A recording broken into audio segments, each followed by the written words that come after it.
Bonjour à tous, bienvenue du coup dans cette webconférence qui portera aujourd'hui sur le combo gagnant qui est le Lean et l'ISO. Donc la webconférence, elle sera animée par deux consultants seniors Black Belt Lean, Perrine Grillé-Dupont et Olivier Miriot. Déjà, merci à eux d'animer cette séance. Et donc moi, je me présente, je suis le petit nouveau de XL Group, Zachary Le Trône, responsable du marketing et automation.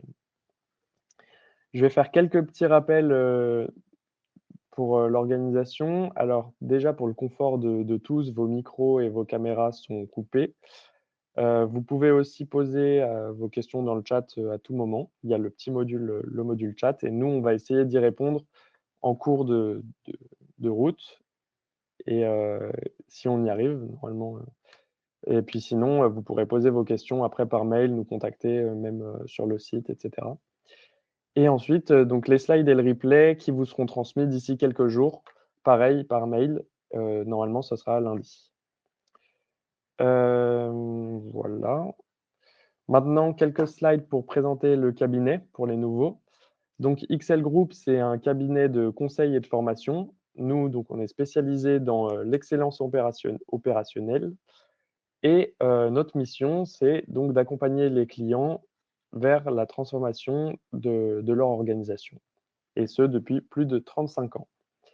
Donc on attache beaucoup d'importance au développement des compétences et on œuvre à la fois en conseil avec la marque, XL Consultant et en formation avec la marque XL Formation.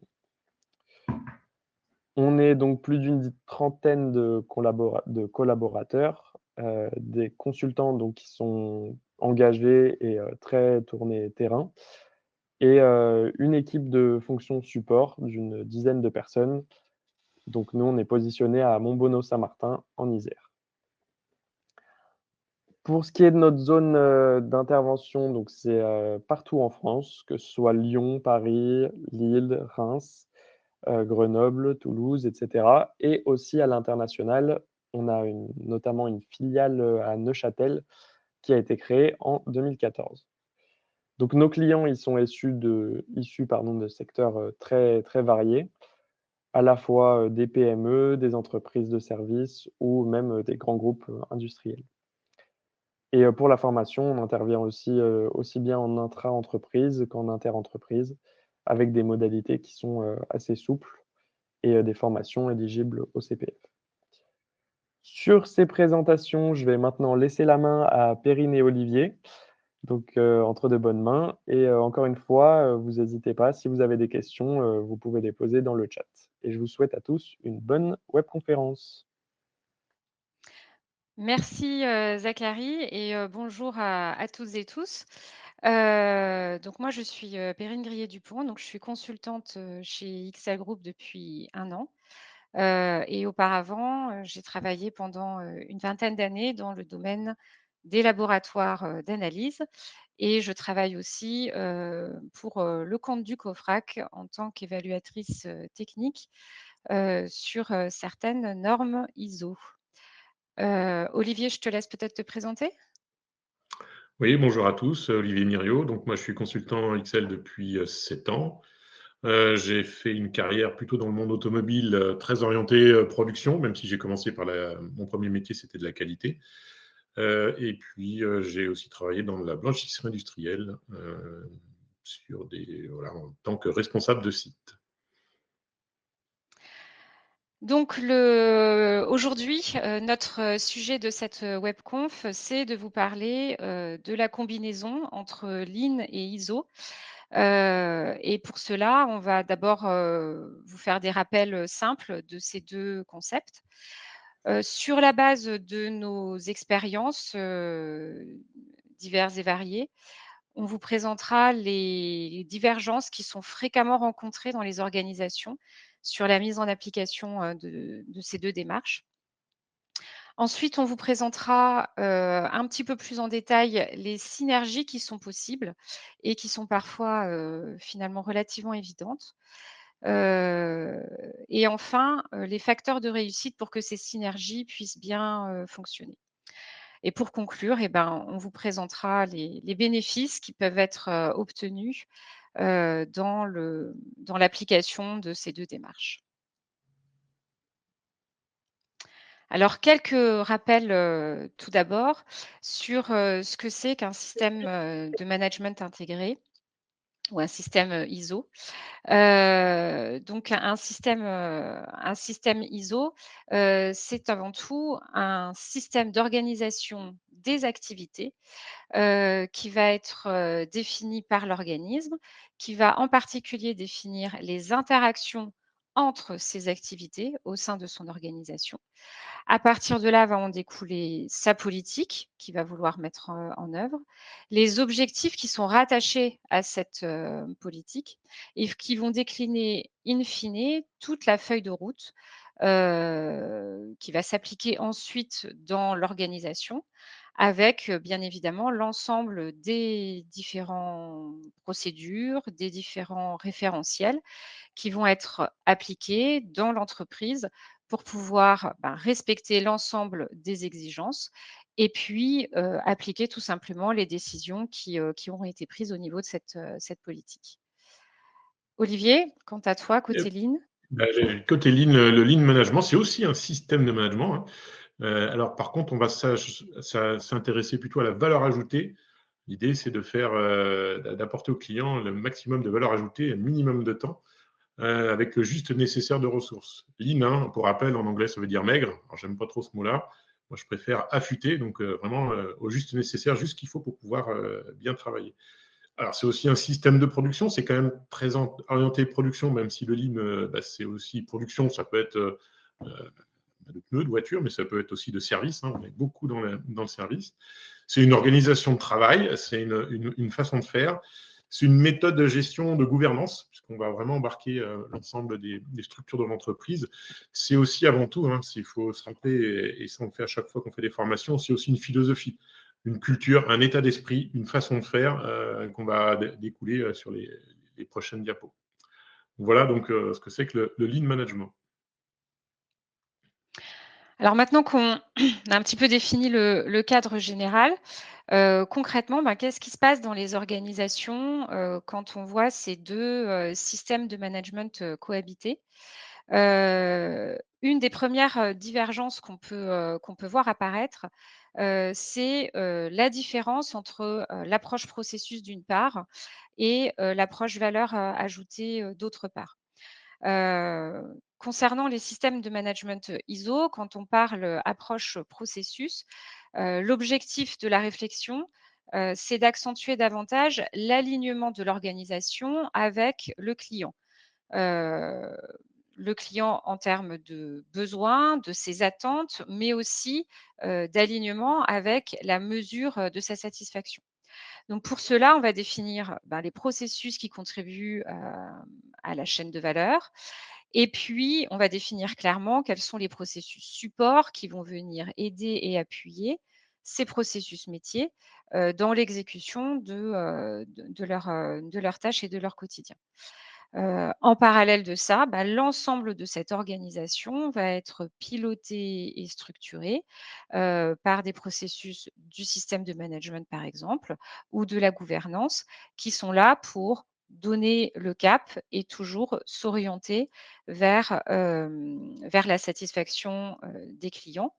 Et l'ensemble de cette structure peut contribuer, parfois à créer, des gaspillages et avoir une certaine, inertie, dans l'organisation, générale d'une entreprise. Olivier pour le Lean? Et cette notion, effectivement, cette notion de gaspillage est importante, hein. C'est effectivement, on voit la valeur ajoutée, j'en ai parlé dans la diapo précédente. La définition, on voit à droite, c'est ce que le client est prêt à payer pour obtenir la satisfaction de son besoin. Donc, on voit déjà qu'il y a une petite différence avec l'ISO, où on va parler argent, finance, mais ça, c'est ce côté lean management qu'on aborde. Pas directement, en fait, finalement, puisque c'est des gaspillages, c'est pas forcément de l'argent, mais c'est ce qu'on va voir, les 8 gaspillages vont entraîner un certain nombre de problèmes dans l'entreprise. Et donc, le focus du Lean, ça va être de se concentrer sur ces 8 gaspillages pour aller les chasser, réduire tous ces gaspillages importants. Pour rappel aussi, vous avez vu le MUDA, MURI, MURA, qui sont les nuisibles, qui sont aussi des familles supplémentaires de gaspillage de problèmes qu'on peut rencontrer dans l'entreprise. Donc, c'est vraiment cette différence qu'on peut voir, hein, c'est d'aller voir une orientation beaucoup plus orientée client, mais valeur financière sur le client. Et effectivement, quand on voit au niveau ISO, on peut avoir des processus qui vont être, vu de mon côté prod, hein, et je vous rappelle que j'ai fait quand même pas mal de qualité, mais vu de mon côté prod, qui vont être assez lourds et qui vont entraîner un peu l'impression, vu de la prod, que ça entraîne des gaspillages un peu de la couche administrative et qui est un gaspillage en lui-même. C'est ça qui est intéressant et qu'on peut mettre en opposition entre la production et la qualité. Voilà de ce côté-là. Toujours dans cette logique effectivement de documentation, comme vient de le dire, Olivier. La deuxième divergence qu'on observe surtout, c'est, la différence un peu entre, le côté théorique et le côté, action. Quand on parle système de management intégré, généralement les premiers réflexes, on va évidemment penser à la partie documentaire. On va aussi beaucoup penser à la notion de traçabilité et on va voir, cette application de ces documents un peu comme une approche, dogmatique et comme une approche descendante, qui, s'applique, vers les équipes, et qui peut avoir une contribution, des fois un peu, trop lourde ou trop complexe et en particulier, ça va ralentir, les processus, métiers, les processus, de production et on va commencer, on a un risque en tout cas, de tomber dans une organisation qui devient un petit peu trop éloignée finalement de la vraie vie, avec parfois, on entend cette expression, un système de management, de la qualité, par exemple hors sol, c'est-à-dire qui est trop déconnecté de, la réalité. À contrario, sur le lean, on a une vision un petit peu différente, de cette approche-là. Effectivement, moi, j'ai un exemple assez frappant dans ce domaine-là, c'est que quand je travaillais chez un constructeur automobile français, on avait fabrication de capots de voitures et il y a eu des problèmes qualité sur ce capot et on avait mis un certain nombre de contenants en fait, qui permettaient de séparer les capots et éviter les contacts. Et en fait, donc ça a été demandé par la qualité, on avait mis une grosse action parce qu'il y avait des problèmes sur ce capot-là. Et peu de temps après, je visite une usine d'un fabricant japonais qui fabriquait qui fabriquait le même type de capot. Et en fait, il y avait un certain nombre de capots et les tôles étaient posées directement les unes sur les autres. Je dis, ben, tiens, c'est curieux parce que vous n'avez pas eu des. Et il y avait il faisait 3 voitures et il y avait 2 voitures où les capots étaient posés directement sur les autres et un capot qui était en fait avec nos systèmes de contenants. Alors je pose la question, mais pourquoi vous ne faites pas l'ensemble de la qualité? Ben, les gars m'ont répondu, en fait, ben, on n'a pas de problème sur ce capot-là, on a un problème sur celui-là, mais sur les deux autres, on n'a pas de problème. Donc, ben, on n'a pas besoin d'un contenant spécifique, ça coûte beaucoup plus cher. Donc voilà ce côté pratique-théorie. Quand on vient de la qualité, on va mettre en place des procédures parce qu'on veut garantir la qualité, ce qui est tout à fait honorable. Mais quand on est sur le terrain, on se dit que bah, ça coûte cher et ce n'est pas forcément nécessaire de partout. Donc, on va poser la question, aller voir sur le terrain qu'est-ce qu'il y a réellement besoin. Et ça, effectivement, on a cette bataille qu'il peut y avoir entre la qualité qui décide des choses qui sont applicables de partout et puis des choses très pratiques en disant mais attends, ça coûte plus cher, ça prend plus de temps et donc ben, nous, ça nous embête en production parce qu'il faut qu'on travaille sur la productivité sur le coup. Donc ça, c'est vraiment ce côté qui peut être assez divergent entre les deux façons de voir la chose. Et si on continue toujours un petit peu dans cette logique, heu, de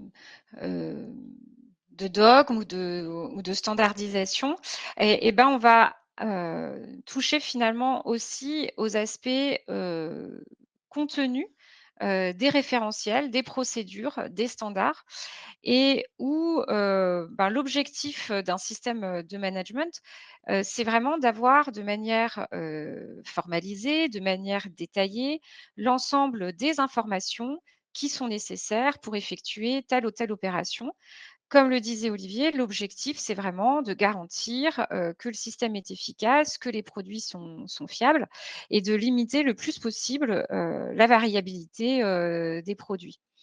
Et en étant très «focus» entre guillemets sur le détail, eh ben, on a un risque d'avoir un standard qui finalement devient quelque chose d'idéal, une vue de l'esprit, le système parfait tel qu'il doit s'appliquer, mais qu'en fait il est totalement incompréhensible par les équipes sur le terrain. On vous a mis un exemple assez parlant d'un billet d'avion. Donc sur le billet d'avion de gauche, on voit qu'on a beaucoup d'informations, toutes les informations possibles et imaginables qui ne sont pas forcément nécessaires à l'expérience utilisateur. Et ben, à contrario, un exemple d'un billet d'avion entre guillemets «lean», qui va appliquer certains principes du lean qu'Olivier va vous expliquer. Et la particularité dans un système de management, c'est qu'une fois qu'on a écrit une procédure, on a vraiment mis tout ce qu'on veut dedans et tout ce qui doit être. Et après, on peut ressentir une certaine forme de réticence à vouloir modifier ou faire évoluer ces documents, ces standards, par peur, des fois un petit peu excessive, de déstabiliser ou de déréguler le système qui est en place et donc in fine de prendre un risque d'avoir, ben, une baisse de la performance, une baisse de la qualité et que ça puisse entacher la satisfaction, client. L'approche du standard côté Lean est un petit peu, différente. Alors effectivement, on va vraiment faire en sorte que les standards, en fait, ils soient compréhensibles, utilisables par les opérateurs. C'est ça qui est important. On dit que le Lean, on met l'opérateur au centre de la maison de Lean. Parce qu'en fait, effectivement, j'ai eu l'occasion de travailler pour l'industrie agroalimentaire, qui a des normes qualité extrêmement importantes, parce que derrière, c'est la santé des consommateurs. Donc ça, c'est tout à fait normal. Et derrière, vous avez des procédures de contrôle de fabrication de gâteaux. Ben, vous avez 4 pages écrites à la main, pardon, à la main, écrites. Et donc, derrière, on donne ça à un opérateur, un conducteur d'installation, en disant bah, tu dois vérifier tout ça.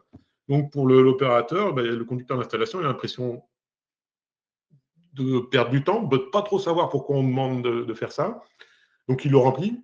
Au début, il le remplit bien parce qu'on vient voir régulièrement. Puis au bout d'un moment, bah, il le remplit moins bien. Puis si en plus, il ne comprend pas trop à quoi ça correspond, il y a plein de dossiers qui sont faits. Et ça, on perd le sens en fait. Parce que bah, le standard qui est effectivement ce que dans la tête de la personne de la qualité qui a fait ça, hein, elle est tout à fait claire. Bah, parce que derrière, il y a énormément de contraintes de son côté. Bah, il n'est pas forcément compris. Et derrière, bah, vous avez une perte de sens. Et derrière, ben, on remplit des choses sans savoir exactement ce qui se passe. Et puis, à un moment, ben, une crise qualité, bon, bas de combat. Et c'est là qu'on rentre dans la résolution de problème qui peut être aussi assez différente. Mais ce côté, vraiment, c'est un petit exercice qu'on fait en formation. Hein. On fait dessiner un bateau. Bah, si on respecte et on donne un standard assez étoffé, très, très littéral, et ben derrière, alors qu'on finalement, quand on donne un dessin, bah, c'est quand même beaucoup plus facile de reproduire un dessin que de comprendre du texte. Donc ça, c'est vraiment important. On a souvent cette difficulté en production hein, de se dire, mais qu'est-ce que veut dire ce contrôle, à quoi il sert, qu'est-ce que je dois faire hein, voilà, donner du sens, c'est important.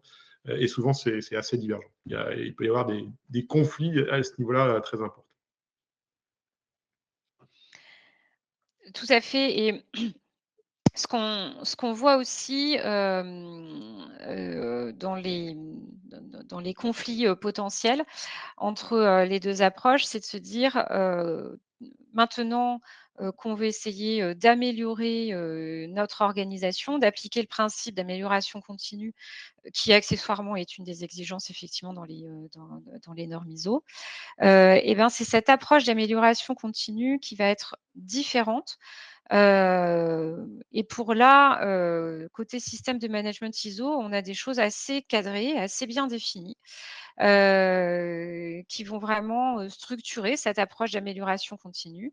en termes d'audit, que ça soit interne ou externe, en termes de revue de direction et plus globalement et plus quotidiennement, tout ce qui est gestion des non-conformités, en particulier la gestion des réclamations clients. Et l'ensemble de ces outils, de ces principes, sont assez cadrés en termes de fréquence, en termes de formalisme, en termes d'autorisation tout simplement. Et on va se retrouver dans une approche de l'amélioration continue, qui est, très structurée, qui peut avoir aussi des fois un formalisme un petit peu excessif, et qui peut, être vécu là aussi au niveau, des organisations, comme du gaspillage en termes de temps et qui va complètement freiner la dynamique lean, qui a une approche de l'amélioration continue qui est, fondamentalement, différente. Effectivement, le lean est basé sur ce qu'on appelle les quick wins, les petites améliorations, l'amélioration pas à pas, hein, et donc, quand effectivement on peut en production être bousculé par une crise qualité, euh, bah, derrière ça peut générer de la frustration en disant ben, nous on a commencé à faire des petites actions et là quelque part il y a la, la grosse machine qui se met en route et finalement on a un peu on a vraiment hein, l'expérience que j'ai c'est qu'on a deux systèmes. Il y a le système la qualité c'est là mon gros moyen qui vont être mis en place parce qu'il faut le faire, parce qu'il y a une crise qualité. Et en même temps, ça vient un petit peu balayer toutes les petites actions qui sont en cours sur de la petite amélioration. Et pourtant, finalement, hein, alors, elles ont peut-être du sens. Et c'est surtout là où c'est ce qui est important, hein, c'est que derrière, c'est toujours cette idée de donner du sens, parce que des petites actions qui sont sur le terrain, qui sont faites par les opérateurs, vont être beaucoup plus faciles à être appropriées par les gens directement sur le terrain. Donc, l'idée, hein, c'est effectivement de dire bah, quelle est la meilleure façon de faire. On va le voir par la suite. Hein. Les deux sont nécessaires, mais les deux peuvent se faire de façon beaucoup plus coordonnée. Et c'est ce genre de choses qui peuvent déranger en fait les équipes sur le terrain. Donc en résumé, par rapport à tout ce qu'on vient un petit peu de présenter, de manière peut-être un petit peu caricaturale, mais finalement pas tant que ça au regard des vécus qu'on a tous et puis des échanges et des expériences qu'on peut avoir avec, les clients. Quand on écoute, les qualiticiens et qui portent un regard, sur, la production, ils trouvent que, la production est trop centrée sur, les délais, sur, le flux, et pas assez sur la qualité et que, ben, la qualité, les exigences, tout ça c'est secondaire.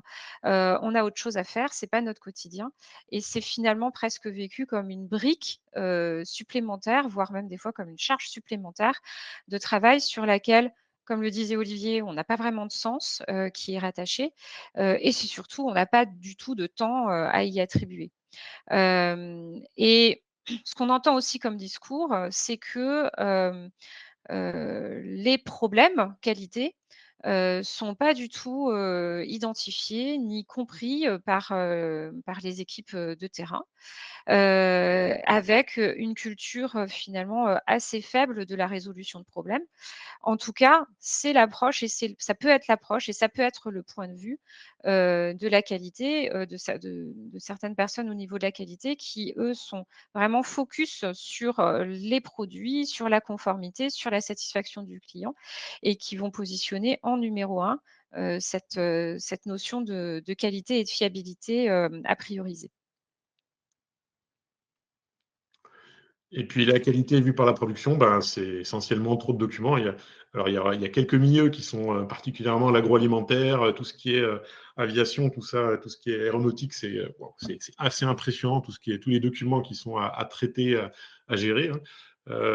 Donc, vu de la production, ça, c'est de la perte de temps, c'est beaucoup de paperasse. Où maintenant, même si c'est digitalisé, c'est quand même beaucoup de choses à faire, de contrôle. C'est souvent vu comme étant très rigide. Hein, la règle, c'est la règle. Oui, mais le terrain, on fait différemment. Bah, oui, mais donc ça peut être des batailles hein, assez fréquentes entre les différents services. Et puis, c'est l'immobilisme. Voilà, la crise qualité, on arrête tout, on bloque tout, place aux gens qui vont vous expliquer comment il faut faire, alors qu'il y a peut-être des idées sur le terrain qui pourraient être intéressantes à prendre en compte et à réfléchir à peut-être des solutions qui peuvent être des fois beaucoup moins chères, beaucoup plus faciles à mettre en œuvre, beaucoup plus rapides. Et donc, effectivement, ce débat peut être important.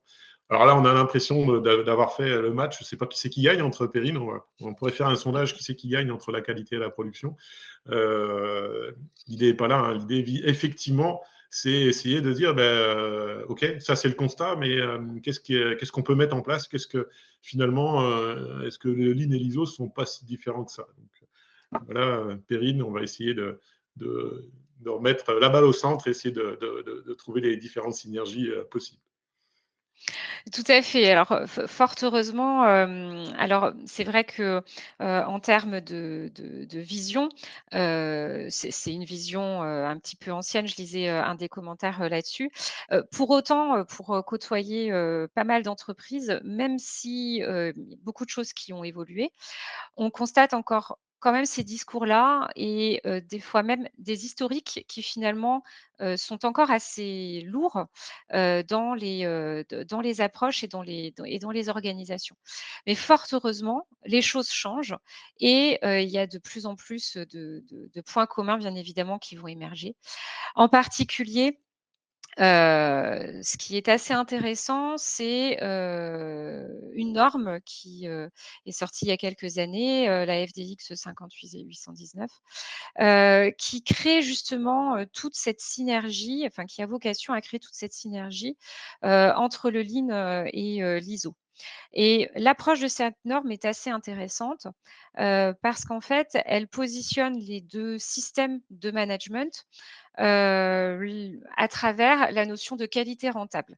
Et la qualité rentable en quoi c'est quoi en fait? Eh ben, c'est plus de rester focus uniquement sur l'efficacité d'un système de management, qui va permettre de, produire, de la qualité, mais ça va être de le combiner avec l'approche du lean qui va être de chasser, les gaspillages et on va à ce moment-là parler d'efficacité à moindre coût, c'est-à-dire d'efficience. Et donc l'intérêt de créer une synergie entre le Lean et l'ISO, ça va être d'aligner ces 2 démarches et ces 2 concepts sur, la notion d'apporter de la valeur au client, de la valeur ajoutée au client, mais avec le juste nécessaire de ressources et de ne pas tomber dans un système, excessif qui aurait tendance à faire trop de contrôles ou trop, de documents, et de garder, cette notion de fluidité, d'agilité pour pouvoir, s'adapter, au contexte évolutif et bien évidemment surtout de rentabilité et de compétitivité qui est un enjeu majeur, pour les entreprises. En termes de synergie, quand on veut déployer justement cette logique de qualité, rentable, il est bon de se rappeler, qu'en fait, la qualité, c'est avant tout un des piliers du Lean et qu'il y a absolument aucun conflit finalement entre, les 2 approches. Parce que, dans le Lean, on a parlé de chasse au gaspillage et on a surtout cette notion de non-qualité qu'on veut impérativement gérer et on va la gérer comment? Ça va être en travaillant sur le bon du premier coup et l'objectif, ça va être de faire évoluer, les processus, d'arriver à les rendre plus flexibles, tout en garantissant la régularité, des produits. Pour faire bon du premier coup, il y a pas 36 solutions et ben, ça va être de travailler en permanence sur, toutes les retouches, tous les rebuts, et en particulier, on va appliquer la résolution de problèmes. On va en parler un petit peu plus en détail, un peu plus tard, et ce qui va être très important, c'est pas de faire de la résolution de problèmes pour faire de la résolution de problèmes, mais ça va être véritablement, de pouvoir mesurer l'efficacité de toutes les actions qui sont mises en place, en particulier en utilisant les indicateurs SQDC, sécurité, qualité, délai, coût. Et l'objectif, ça va vraiment être de voir est-ce qu'on contribue à l'amélioration du système en produisant de la qualité, mais surtout en produisant de la qualité avec le moins de ressources nécessaires. Autre synergie, Perrine, pardon. vas-y, vas-y, vas-y. Excuse-moi, j'illustre souvent en fait cette maison du Lean avec les deux piliers en disant que la production est finalement le juste à temps qui est un peu quand même un des axes forts de la production, d'essayer de produire le plus vite possible dans les temps prévus et qui ne s'oppose et qui ne va pas s'opposer, et il ne faut surtout pas l'opposer avec la conformité, les deux piliers, parce qu'en fait, quand vous voyez la maison du Lean, si vous avez un pilier qui est un peu plus fort, on va plus mettre l'accent sur la prod que sur la qualité, ben derrière, vous êtes votre maison qui va être déséquilibrée. Donc, tout l'intérêt et toute l'idée, c'est d'essayer d'équilibrer ça, de faire autant de la production que de la conformité. J'ai eu l'expérience dans les montées en cadence de chaînes de production automobile. Si on fait au départ, on a un peu vas-y, produit, puis après, au bout d'un moment, on se dit mince, les voitures sont pas bonnes, il faut les corriger. Alors que si on travaille en simultané, c'est jamais jamais complètement parallèle, mais le plus possible en disant ben voilà, je produis des voitures, oui, mais attention, je corrige au fur et à mesure, ben vous montez votre maison, elle est droite, et ça va être d'autant plus facile à travailler. Donc vraiment cette notion d'équilibre entre la qualité et la production qui est hyper importante, qui est essentielle pour moi. Ah, tout à fait, oui. L'autre synergie, elle va s'apparenter un petit peu plus à la notion de culture. On en a parlé au tout début quand Olivier a présenté le Lean et l'a présenté sous forme de culture d'entreprise. Et en fait, la culture d'un système de management, c'est issu des ISO, que ce soit de la qualité, de l'environnement, etc. On retrouve cette notion de culture. Ce qui veut dire que dans les organisations, on va avoir de toute façon ce changement culturel d'entreprise qui va être à maîtriser et qui va devoir s'accompagner par les principes de base qui sont présents aussi bien dans l'ISO que dans le Lean, et en particulier sur le leadership et l'implication de la direction. Dans les deux approches, on a le leadership de la direction qui doit jouer un rôle fort, que ça soit en termes de soutien au système de management pour avoir un système qui soit viable, qui soit structuré, qui soit structurant, mais également un sponsoring côté Lean et une implication forte et une implication terrain de la direction qui doit mettre à disposition bien évidemment les moyens et aussi tout simplement cultiver cette cohérence applicative sur le terrain par les équipes et par l'ensemble des fonctions support. Donc le rôle de la direction va être essentiel pour avoir un lien fort entre les deux systèmes. Et l'intérêt de ça, c'est qu'on va, comme le disait Olivier avec l'image de l'équilibre de la maison, on va le retrouver un petit peu là à travers l'effet régulateur qu'un système de management ISO peut apporter, mais qui ne doit pas être poussé à l'excès. Et le système booster du Lean qui, lui, va avoir un effet de vouloir avancer, de vouloir progresser, améliorer, livrer rapidement les produits, etc. Et tout l'intérêt, ça va être de faire cohabiter ces deux systèmes et non pas l'un au détriment de l'autre, mais les deux avec leurs effets favorables qui peuvent distiller tous les deux, et la direction qui doit jouer ce rôle-là de contributeur des deux systèmes en parallèle.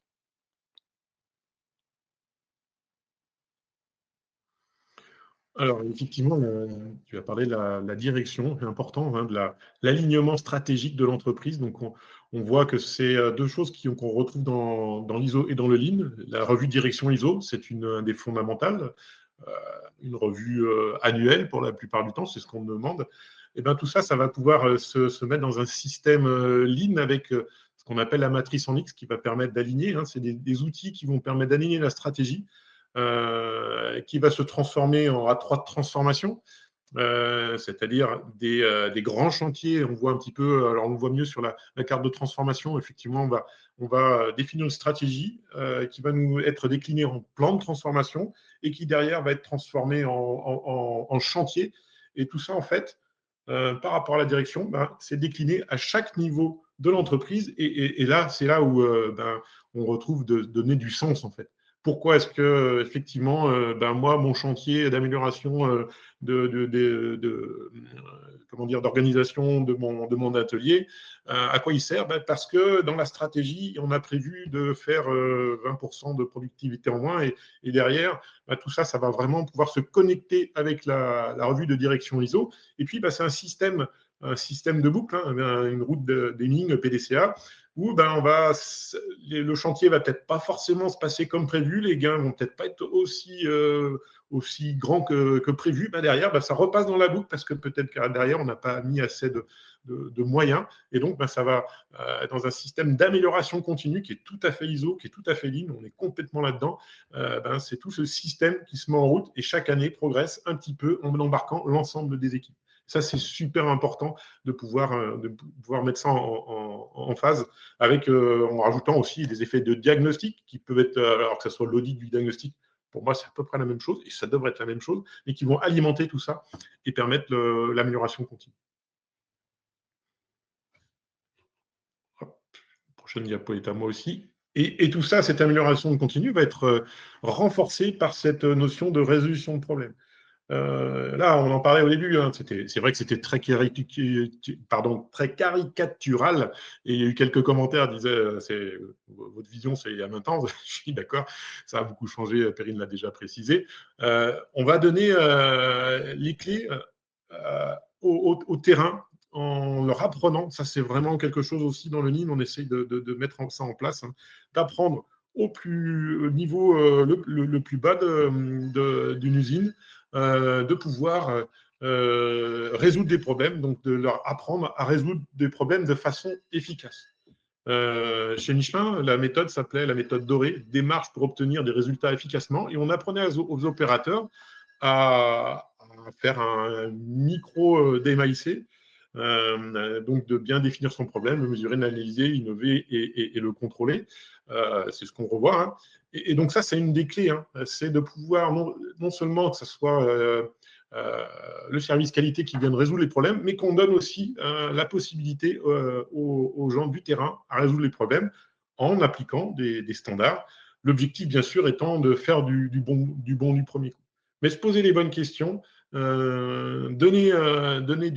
va donner toujours le principe de donner du sens, parce que les gens vont être impliqués dans la résolution de problèmes, et donc ça va être d'autant plus facile à mettre en place les actions qui sont préconisées.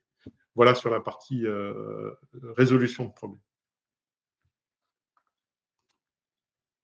Et oups, on a fait... et un des points aussi, hein, qui va être important, c'est d'éviter les dérives. Non seulement on parle de résolution de problèmes, déjà la première chose, c'est si on pouvait éviter le problème. Et donc, pareil, sur le terrain, la qualité va pouvoir, les services qualité va pouvoir aider à faire que on ne reçoit pas de qualité, on ne crée pas de qualité et on ne transmet pas de non-qualité. Et ça, il y a un certain nombre d'outils qui sont du Lean, mais qui peuvent être utilisés, je ne sais pas pourquoi on appelle ça du Lean, mais les checklists de démarrage. Checklist, est-ce que j'ai tout sous contrôle, et est-ce que tous mes instruments de mesure sont OK. Donc, tout ça c'est un outil hyper intéressant. Tout ce qui est la notion de Pokayoke, des trompeurs, c'est là où ça va être intéressant en fait d'intégrer toute la partie qualité. On appelle ça design for quality. Comment est-ce que j'intègre la partie qualité dès la conception de la machine, mais voire même du produit, pour éviter qu'il y ait des erreurs possibles. Ça, c'est vraiment des champs du Lean qu'on est en train d'explorer, qui sont hyper intéressantes pour mettre des gens de production, de qualité, dans la conception des produits et des machines qui vont produire ces articles. Vous avez aussi Landon, hein, un système d'alerte qui va permettre de dire, voilà, j'ai vu un défaut. Je ne sais pas si vous avez vu une publicité pour Toyota, hein, pour citer, en citant des marques, où il y a une opératrice qui dit, moi j'ai le pouvoir d'arrêter la chaîne de production si je vois un défaut.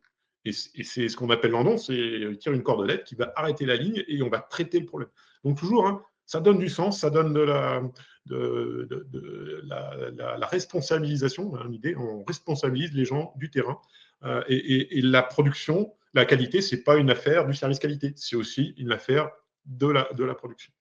Et puis, la dernière phase, hein, c'est les bacs rouges, ne pas transmettre de non-qualité, d'isoler. Hein, voilà, ça c'était quelque chose qui est hyper important, c'est que j'ai détecté un non-conforme. C'est surtout, je vais être sûr que le non-conforme ne part pas dans la chaîne un peu plus loin. Donc, je d'isole, je identifie et ça peut être aussi une bonne opportunité pour aller essayer de comprendre pourquoi il y a eu le problème et de travailler main dans la main entre la qualité et la production pour essayer de comprendre les défaillances qu'il y a. Et donc, on est toujours dans ce côté vertueux, on essaye de travailler ensemble pour résoudre les problèmes. Alors, petite phrase que je relis effectivement, rappelez-vous, hein, le contrôle est une non-valeur ajoutée. Alors ça, à chaque fois, il y a des débats quand on a des... Effectivement, alors il y a le contrôle réglementaire, qui lui est donné par une norme, par quelque chose comme ça. C'est une non-valeur ajoutée nécessaire, mais globalement, se poser la question, il y a un contrôle, à quoi sert-il? Il est toujours bon, est-ce qu'il faut le garder? Est-ce qu'on ne peut pas mettre quelque chose qui empêche la non-qualité? Ça, c'est souvent une bonne question. Et pour avoir fait pas mal de diagnostics dans des entreprises, on s'aperçoit qu'il y a un certain nombre de contrôles. Il y a eu une crise qualité il y a 3 ans. On a mis en place un contrôle parce qu'on avait besoin, on a mis en place un certain nombre de mesures, des contrôles, on avait besoin. Entre-temps, on a travaillé sur la résolution du problème, on a trouvé la cause racine et on a soldé la cause racine. Pour autant, il y a toujours le contrôle. Et là, on est purement dans la non-valeur ajoutée où on demande à quelqu'un de remplir quelque chose, de contrôler quelque chose. Il n'y a jamais de non-conformité. Le gouvernement, il fait des croix un peu par habitude. Et c'est ça qui est important, hein. C'est toujours cette amélioration continue, essayer de comprendre, de s'interroger, de se poser les bonnes questions pour faire de l'efficience, la qualité au moindre coût. Une qualité efficiente. Voilà. Si on est tous les deux. On va y arriver.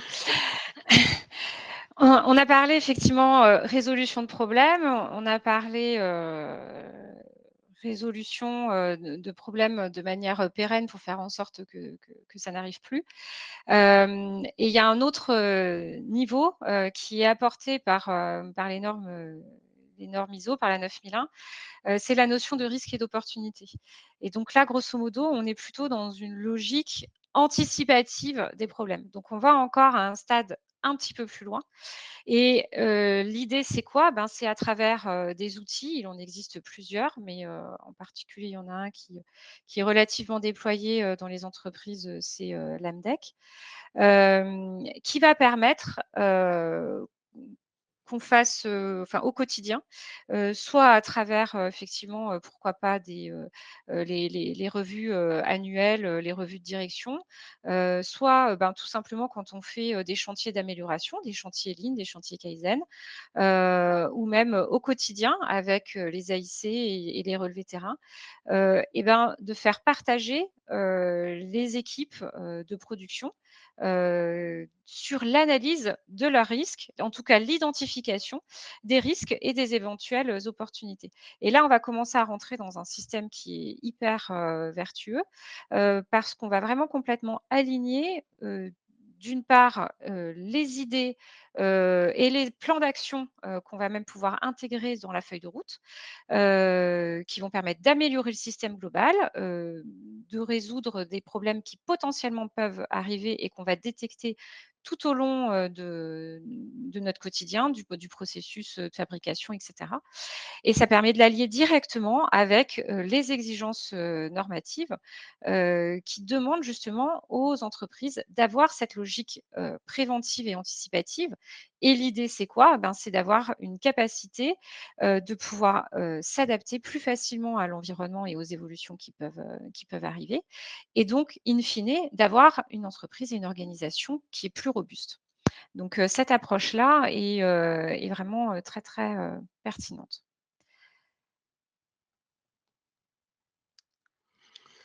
Alors, ça, c'est un sujet aussi qui je trouve hyper intéressant, c'est la notion de standard et de processus, en fait. Finalement, au début, on opposait un peu en disant ça, c'est un processus, c'est un standard, mais finalement, pour moi, c'est la même chose. Et Et on s'aperçoit quand on fait des chantiers basés sur du diagramme de flux, Swimlane ou Makigami, qu'on décrit des processus. Et c'est là où c'est hyper intéressant finalement, c'est que le diagramme de flux, c'est vraiment de dire, de décrire l'existant. C'est ce qu'on voit. Hein. Et c'est ça où, en fait, moi, je retrouve finalement, parce que quand j'ai mis en place des ISO 9002, on pensait, c'est ce qu'on disait, on pense souvent en disant, il faudrait que ça soit comme ça. Pour que ça marche, il faut que ça soit comme ça. Sauf que le terrain, souvent, il y a un petit écart entre ce qu'on aimerait, comment ça se passe, et puis la réalité du terrain. Et puis ce qui se passe, veille de l'audit, on va tout repasser les processus, et puis on va essayer de dire, attention, il faut que tu dises ça, voilà. Et puis, grand classique, première question, normalement, je fais comme ça. Et puis là, l'auditeur, oui, normalement, mais comment vous faites quand c'est pas normalement? Et hop, on est parti sur... on avait essayé d'apprendre aux gens à répondre à un audit.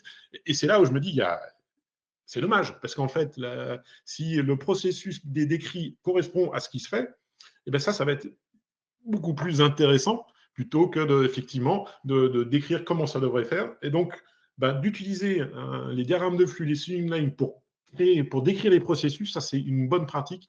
Donc on utilise un outil du Lean pour pouvoir complètement écrire ces processus. Et ça, c'est hyper vertueux dans le sens où ça va rendre les choses beaucoup plus simples. Surtout que l'idée du, rappelez-vous, diagramme de flux, on va décrire l'existant et puis après on va faire une diagramme de flux cible. On va dire voilà comment on veut que ça fonctionne et faire les chantiers pour qu'on arrive à transformer pour améliorer en fait ce processus. Et là on est dans cette démarche d'amélioration continue où on va régulièrement revoir aussi, c'est ce qu'on appelle la VRS, alors je pourrais même l'appeler V2RS, vérification régulière du respect du standard. Et donc de façon très régulière, puisqu'on fait ça ça, c'est une pratique qui est typiquement l'automobile ou l'aéronautique, qu'on voit apparaître aussi dans pas mal d'entreprises, c'est que on prend le standard du poste de production et puis le manager va venir vérifier le respect du standard. Toute cette pratique est tout à fait applicable sur un processus de résolution de problèmes, de prise en compte d'une non-conformité. Tous ces processus qui sont liés à la qualité, ils peuvent être revus régulièrement, ce qui évite le grand chambardement avant l'audit tous les 3 ans pour essayer de dire on va se remettre d'aplomb. Non, vous avez un processus dynamique de résolution, d'amélioration par la vérification du respect des standards. Et c'est exactement ce qu'on appelle la revue de processus. Donc tout ça, ça peut être des choses qui sont liées, mais ça doit être quelque part, entre guillemets, standardisé de le rendre routinier. C'est ça qui est intéressant, puisque l'idée, c'est pas de dire... C'est là où c'est intéressant, c'est qu'on ne vient plus auditer, mais on vient vérifier si c'est du coaching. On est plus dans la notion d'amener, de faire en sorte que les gens disent c'est pas tu fais pas bien, c'est pas un jugement de valeur, c'est dire comment tu pourrais faire mieux et je vais t'aider à faire mieux. Et ça, c'est super important dans l'état d'esprit du livre. Okay. Le temps passe à une vitesse phénoménale. Vas-y, Périne. Ah, c'est toujours à moi. Ça, c'est à toi. Oui. Ouais. Donc, les facteurs de réussite. Donc, on a vu toutes ces synergies possibles. Elles vont se faire avec un certain nombre de conditions nécessaires et peut-être pas forcément suffisantes, mais celles qu'on a identifiées. Donc, comme on l'a vu, implication de la direction. Forcément, il faut que le patron de l'entreprise, il faut que le directeur du site il soit vraiment impliqué là-dedans. Ça, un bon test, c'est comment sont positionnés le service qualité, la direction de l'excellence opérationnelle. Si c'est le même, je ne l'ai pas encore vu ça, mais si c'est le même service, ça veut dire qu'on est quand même pas loin de la vérité, quoi. Alors, c'est qui le chef? C'est la direction de l'excellence opérationnelle ou c'est le directeur de la qualité? J'en sais rien, je ne veux pas lancer le débat. Il y a certainement, mais voilà, en fait, pour moi, ça devrait être le même service finalement. Il y a peut-être une façon de faire, il y a aussi, mais la façon dont on va être positionné ces différents services dans la structure pyramidale, ça va être hyper révélateur de la façon dont la direction est impliquée. Mais en même temps, on l'a vu, ça va partir par l'engagement des employés. L'engagement, c'est-à-dire, je m'engage à voir les problèmes, à remonter les problèmes, à essayer de traiter les problèmes On m'a appris à le faire, donc c'est ça aussi, hein, entreprise apprenante, c'est-à-dire que on va se nourrir en fait des problèmes qualité qu'on a pu rencontrer pour pouvoir former les gens à être autonomes sur la petite résolution de problèmes, quitte à trier. Hein, on a un système d'AIC qui va permettre de trier tout ça pour essayer de faire remonter les plus gros problèmes au niveau de la direction. Et dans le même sens, hein, toujours ce côté, effectivement, la crise qualité qui vient d'un client qui n'est pas content, derrière, comment est-ce que on va faire en sorte que les gens sur le terrain s'engagent à traiter ce sujet-là parce que c'est le client qui a demandé et qu'on a besoin de répondre à satisfaire le besoin du client. Ça veut dire aussi du temps dédié à la qualité. Dans les bonnes pratiques qu'on peut voir, hein, il y a des entreprises qui, après un top 5, dédient un temps, 10 à 15 minutes, où les gens vont justement essayer de traiter le problème au niveau de l'opérateur et du chef d'équipe. Et s'il n'y arrive pas, ça remonte dans la pyramide. Ça veut donc dire une communication fluide, et ça veut dire qu'effectivement, on prend en compte, on écoute, on est en prise directe avec l'ensemble des problèmes que rencontre l'entreprise.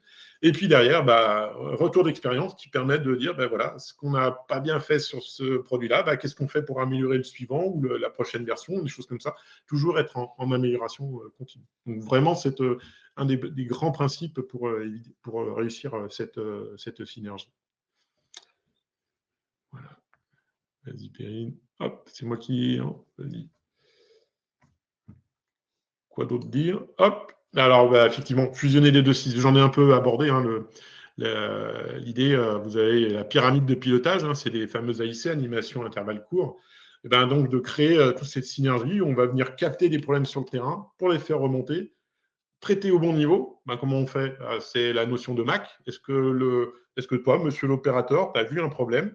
Est-ce que tu as les moyens, l'autorité, la compétence de traiter ton problème? Oui, fais-le. Non, on remonte et le problème devient le problème du chef d'équipe qui va essayer de traiter le problème aussi en faisant peut-être un QRQC, une petite résolution de problème. Il n'y arrive pas, derrière ça remonte. Et là, on va faire un DMAIC, un chantier un peu plus costaud parce que c'est nécessaire. Et donc, votre système pyramidal de pilotage en DAIC va être un filtre à traiter les problèmes au bon niveau. Et puis, même principe, le client a un problème, et derrière, donc on va pouvoir déjà le prendre, le comprendre, l'entendre, et le prendre en compte et déclencher les plans d'action qui vont bien jusqu'aux équipes pour qu'on soit sûr que ce que le client a détecté comme étant non conforme soit traité jusqu'au niveau. Donc vraiment, on crée ce lien entre les différents niveaux hiérarchiques. Et ça peut tout à fait être complété par des tours de terrain, un certain nombre de fonctionnements, mais on est complètement dans cette démarche. Voilà. L'idée, c'est vraiment de fusionner les deux systèmes pour que la qualité se serve des animations en cours pour traiter les problèmes au bon niveau. Et toujours dans cette logique et dans la continuité de ce qu'Olivier vient de dire, il y aura à un moment donné la notion de nécessité de clarifier le qui fait quoi. Et en particulier de clarifier les rôles et les responsabilités. Qui traite les non-conformités, qui pilote les plans d'action. Est-ce que les non-conformités, en fonction de leur degré, de leur criticité, sont traitées plutôt par des personnes de terrain ou plutôt par les personnes de la qualité? Et donc, toute cette structure, en fait, des fonctions qui sont occupées par chacun, sont à définir. Et c'est pour ça qu'on invite, on vous a mis un exemple là de pyramide qui n'a pas du tout vocation à être le seul système qui vaille. Chaque organisation est propre. Mais l'idée, ça va être de se poser la question, mon organisation, dans quel degré déjà de maturité lean elle est actuellement? Comme le disait Olivier, est-ce qu'aujourd'hui les opérationnels sur le terrain ont déjà une forte culture de la résolution de problèmes, de remonter les problèmes, le phénomène d'escalade, de gaspillage, et cetera.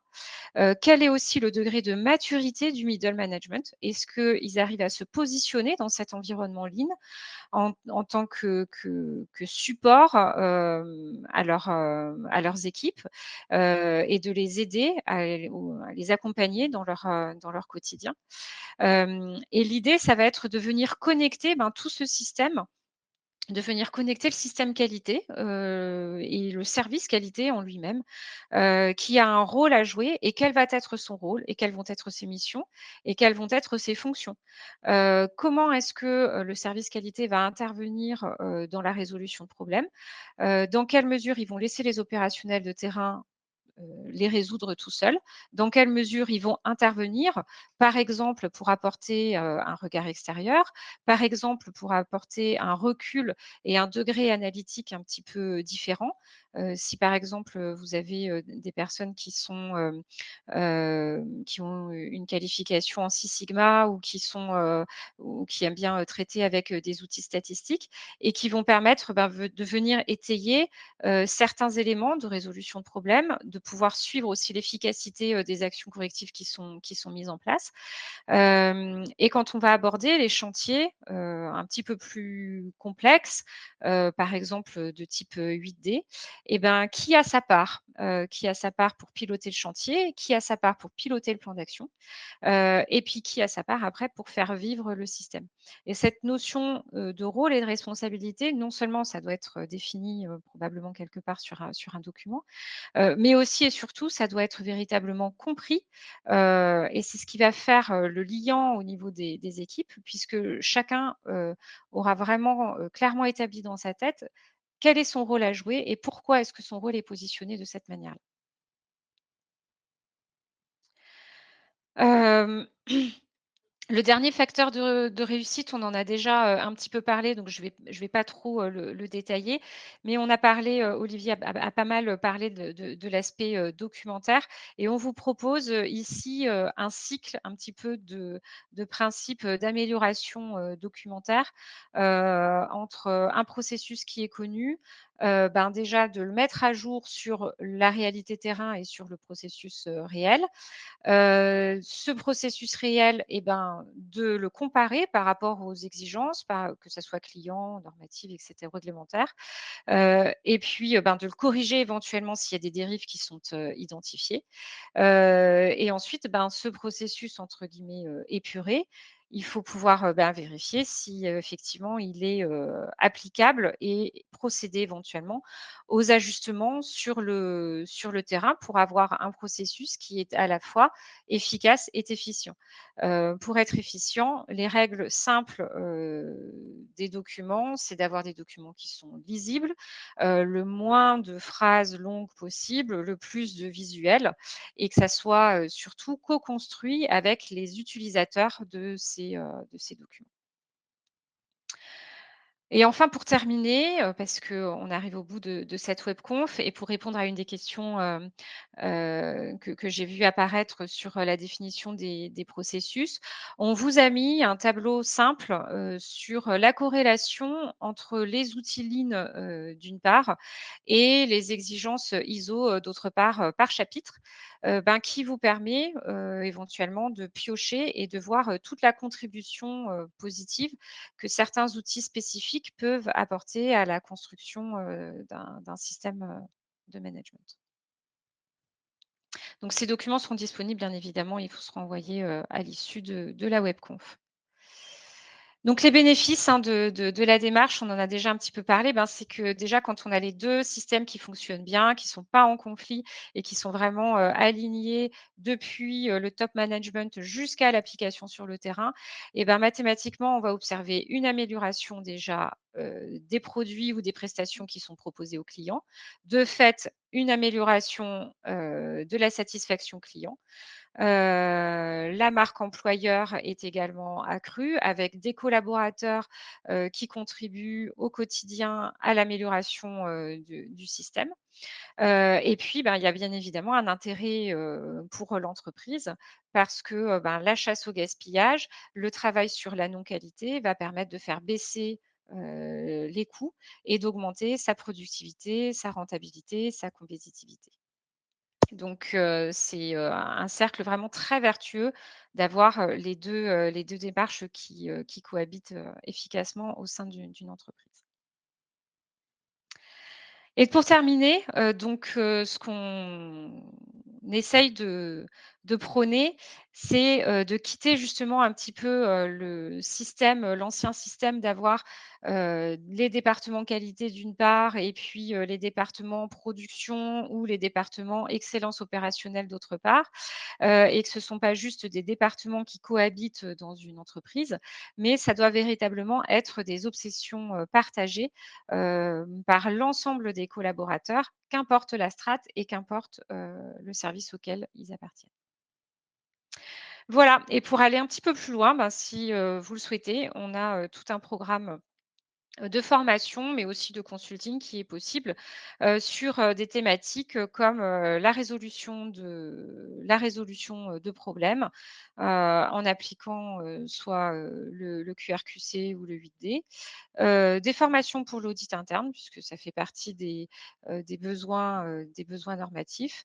Des formations aussi sur l'animation de la qualité opérationnelle et là un petit peu plus pour aborder, ce qu'on vous a présenté, à la fin, c'est-à-dire, la cohabitation et l'application de la qualité, au niveau des opérations. Et puis enfin, un outil, de baromètre, qui vous permet de mesurer, la culture Lean et la culture qualité de votre organisation. Si vous avez des questions, ben, n'hésitez pas à les poser, dans le chat. On s'évertuera d'y répondre. Et comme on est arrivé, au terme de cette, webconf, et ben, Du je te coup, ouais, laisse peut-être, je te Zacharie, reprends, reprendre la suite? Ouais. voilà, ouais, je te reprends juste la main pour les Oui. dernières. Il est 12h01. Bon, on n'a pas pu répondre, à toutes les questions, mais, on laissera pas les questions sans réponse, donc on trouvera, une manière de tous vous répondre. Rapidement, du coup, déjà, merci, beaucoup à tous les 2 pour cet échange. Et Avec puis, plaisir. pour, les prochaines, webconférences, donc on en aura une en octobre, sur la performance et l'excellence en partenariat avec Weinmüller et le 21 novembre aussi, une sur, les outils de la transition écologique. Voilà, merci beaucoup à tous, pour, votre écoute et merci aux animateurs, pour cet échange. Merci à vous tous et puis, très bon week-end à tout le monde. Au revoir. Merci.